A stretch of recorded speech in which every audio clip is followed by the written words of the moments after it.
పాండురాజు మరణం హస్తినాపురానికి ఒక మామూలు వార్తలా రాలేదు. గుండెలు పగిలే ఒక మహా విషాదంలా ఎంట్రీ ఇచ్చింది. వ్యాస మహాభారతం ప్రకారం శతశృంగ పర్వత మునులు కుంతీదేవిని 5 పసిపిల్లలను వెంటబెట్టుకొని హస్తినాపుర సింహద్వారం వద్దకు చేరుకున్నారు. వారి చేతుల్లో పాండురాజు మాద్రిలా అస్థికలు ఉన్నాయి. అంతమంది ఋషులను చూసి భీష్ముడు, ధృతరాష్ట్రుడు, విదురుడు సింహద్వారం దగ్గరకు వచ్చారు. అప్పుడు ఆ ఋషుల్లో ఒక పెద్దాయన ముందుకు వచ్చి ఆ పసిపిల్లలను చూపిస్తూ, వీళ్లే పాండురాజు సొంత కొడుకులు, దేవతల అంశతో పుట్టిన మహావీరులు. ఈ కురు సామ్రాజ్యానికి అసలైన వారసులు వీళ్లే. అలాగే మీ పాండురాజు ముని శాపం వల్ల మరణించాడు. మాద్రి సతీ సహగమనం చేసింది. ఇవిగో వాళ్ళ అస్థికలు అని చెప్పి అక్కడి నుండి వెళ్లిపోయారు. ఆ మాట వినగానే ఎప్పుడు కంటతడి పెట్టని మహావీరుడు భీష్ముడితో సహా కురువంశం మొత్తం కుప్పకూలిపోయి ఏడ్చింది. భారమైన గుండెలతో పాండురాజుకి రాజలాంఛనాలతో అంత్యక్రియలు జరిగాయి. అలా కుంతి పాండవులు హస్తినాపురానికి వచ్చారు. కానీ ఇంకో సైడ్ ధృతరాష్ట్రుడి గుండెల్లో ఎక్కడా లేని ఇన్సెక్యూరిటీ మొదలైంది. వ్యాస మహాభారతం ప్రకారం అడవి నుంచి వచ్చిన 5 పిల్లలను కౌరవులు చాలా చులకనగా చూశారు. కానీ తర్వాత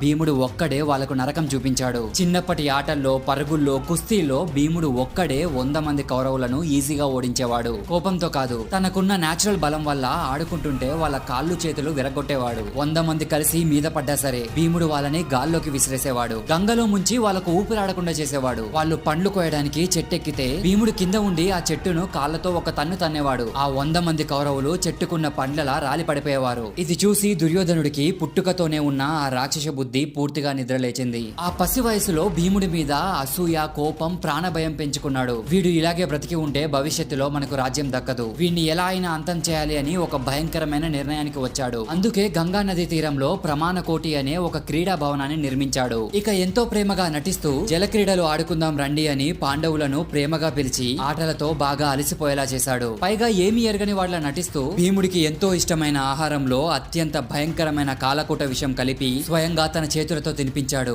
ఒక పక్క ఆటల అలసట, మరో పక్క ఈ ఘాటైన విషం ఎఫెక్ట్ వల్ల భీముడు ఆ నది ఒడ్డునే స్పృహ కోల్పోయి గాఢ నిద్రలోకి జారుకున్నాడు. అలా కదలలేని స్థితిలో ఉన్న భీముడి కాళ్ళు చేతులను అడవి తీగలతో గట్టిగా కట్టేసి ఏ మాత్రం జాలి లేకుండా గంగా నదిలోకి విసిరేశాడు. నీళ్లలో పడిన భీముడు మునిగిపోతూ నేరుగా అడుగనున్న నాగలోకానికి చేరుకున్నాడు. అక్కడున్న వేలాది విషసర్పాలు ఒక్కసారిగా భీముడిని కాటేశాయి. కానీ భీముడికి ఏమీ కాలేదు. పైగా ఆ పాముల విషం దెబ్బకు అంతకు ముందు దుర్యోధనుడు పెట్టిన ఆ కాలకూట విషం పూర్తిగా విరిగిపోయింది. అంటే ఇక్కడ విషానికి విషమే విరుగుడులా మారింది. భీముడికి స్పృహ వచ్చింది. తనను కట్టిన తీగలను తెంచేసి ఆ పాములను చితకబాదాడు. అవి భయపడి వెళ్లి నాగరాజు వాసుకి చెప్పగా ఆయనతో పాటు వచ్చిన ఆర్యక అనే నాగరాజు భీముడిని చూసి షాక్ అయ్యాడు. ఎందుకంటే ఆర్యకుడు కుంతీదేవికి స్వయాన ముత్తాత. సో మనవడికి కురువంశంలో ప్రాణాపాయం ఉందని గ్రహించిన ఆర్యకుడు ఒక కుండ తాగితే 1000 ఏనుగుల బలం వచ్చే అమృత రసాన్ని భీముడికి ఇచ్చాడు. కానీ భీముడు ఏకంగా 8 కుండల రసం తాగి 8 రోజుల పాటు అక్కడే నిద్రపోయాడు. ఇంకో సైడ్ కుంతి పాండవులు భీముడి కోసం తల్లడిల్లుతున్నారు. 8 రోజుల తర్వాత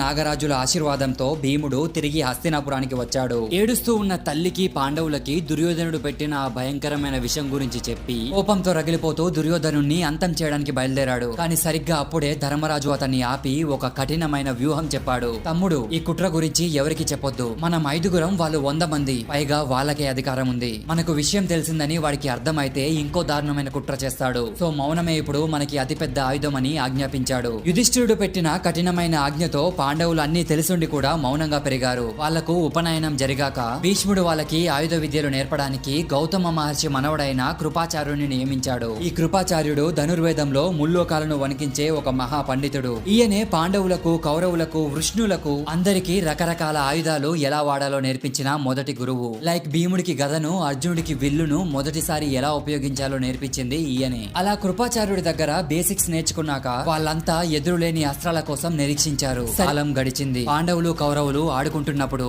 ఒక బంతి అలాగే ధర్మరాజు ఉంగరం ఒక పాడుబడ్డ బావిలో పడ్డాయి. ఎంత ప్రయత్నించినా వాళ్ళు దాన్ని బయటకు తీయలేకపోయారు. అప్పుడే నల్లగా సన్నగా ఉన్న ఒక ముసలి బ్రాహ్మణుడు అక్కడికి ఎంట్రీ ఇచ్చాడు. ఆయనే ద్రోణాచార్యుడు. ఒక చిన్న గడ్డిపోచకు మంత్రం చదివి దాన్ని బావిలోకి విసిరాడు. అది వెళ్లి బంతికి గుచ్చుకుంది. ఇంకో గడ్డిపోచ మొదటి దానికి గుచ్చుకుంది. అలా వరుసగా గడ్డిపోచలతో ఒక చైన్ తయారు చేసి ఆ బంతిని పైకి లాగాడు. ఆ తర్వాత ఒక బాణం వేసి ధర్మరాజు ఉంగరాన్ని కూడా ఈజీగా పైకి తెచ్చేశాడు. ఆయన స్కిల్స్ చూసి రాజకుమారులందరూ షాక్ అయ్యి పరిగెత్తుకుంటూ వెళ్లి భీష్ముడికి చెప్పారు. ఆయన ద్రోణుడే అని అర్థం చేసుకున్న భీష్ముడు గౌరవంగా ఆహ్వానించి కౌరవ పాండవులకు గురువుగా నియమించాడు. వ్యాస మహాభారతం ప్రకారం ద్రోణుడు విద్య నేర్పే ముందు వాళ్ళందరినీ పిలిచి, నా మనసులో ఒక బలమైన కోరిక ఉంది. మీరు విలువిద్య నేర్చుకున్నాక ఖచ్చితంగా ఆ కోరిక తీర్చాలి. తీరుస్తానని ఇప్పుడే నాకు గుడ్డిగా మాటివ్వండి అని అడిగాడు. ఈ కండిషన్ వినగానే ఏది అడుగుతాడో అన్న భయంతో దుర్యోధనుడితో సహా సహా 100 మంది కౌరవులు పాండవులు సైలెంట్ అయిపోయారు. కనీసం నోరు కూడా విప్పలేదు. కానీ ఆ గుంపులో నుంచి ఒకే ఒక్కడు భయం లేకుండా ముందుకొచ్చాడు.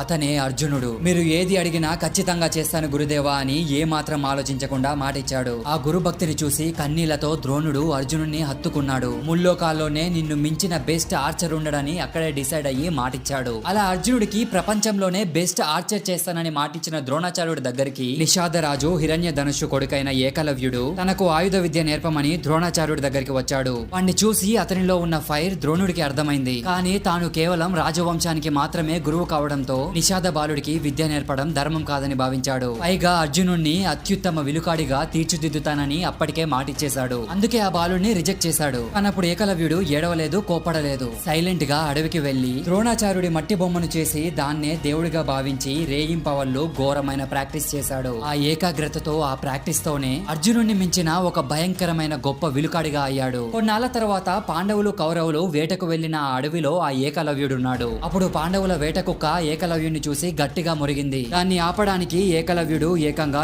7 బాణాలు దాని నోట్లోకి కొట్టాడు. అది కూడా దాన్ని చూడకుండా కేవలం సౌండ్ విని. ఆ దెబ్బకు కుక్క చనిపోలేదు, దాని అరుపు మాత్రమే ఆగింది. అది చూసి అర్జునుడికి మైండ్ పోయింది. ఇక వెంటనే ద్రోణాచార్యుడి దగ్గరికి వెళ్లి, నన్ను ప్రపంచంలోనే బెస్ట్ ఆర్చర్ చేస్తా అన్నావు, కానీ నీ మట్టి బొమ్మను పూజిస్తున్న శిష్యుడు నన్ను దాటిపోయాడు అని గట్టిగా నిలదీశాడు. అప్పుడు అర్జునుడికిచ్చిన మాట కోసం ద్రోణుడు వెంటనే అడవికి వెళ్లాడు. గురువు రాకతో ఏకలవ్యుడు భక్తిగా పాదాలపై పడి నమస్కరించాడు. అర్జునుడికి ఎప్పటికీ పోటీ ఉండకూడదనే స్వార్థంతో ద్రోణాచార్యుడు ఏమాత్రం కనికరం లేకుండా నాకు గురి దక్షిణగా నీ కుడి చేతి బొటను వేలు కావాలి అని అడిగాడు. క్షణం కూడా ఆలోచించకుండా ఏకలవ్యుడు నవ్వుతూ తన బొటను వేలు కోసి ఇచ్చేశాడు. అలా అర్జునుడి కోసం ఒక మహావీరుడు భవిష్యత్తు బలైంది. అక్కడితో వాళ్ళ ట్రైనింగ్ కూడా పూర్తయింది. బట్ ఆ తర్వాత ఎవరు ఊహించని సంఘటన జరిగింది. అది పార్ట్ 77లో చూద్దాం. ఆలోపు వీడియోని లైక్ చేసి మన ఛానల్ ని సబ్స్క్రైబ్ చేసుకోండి.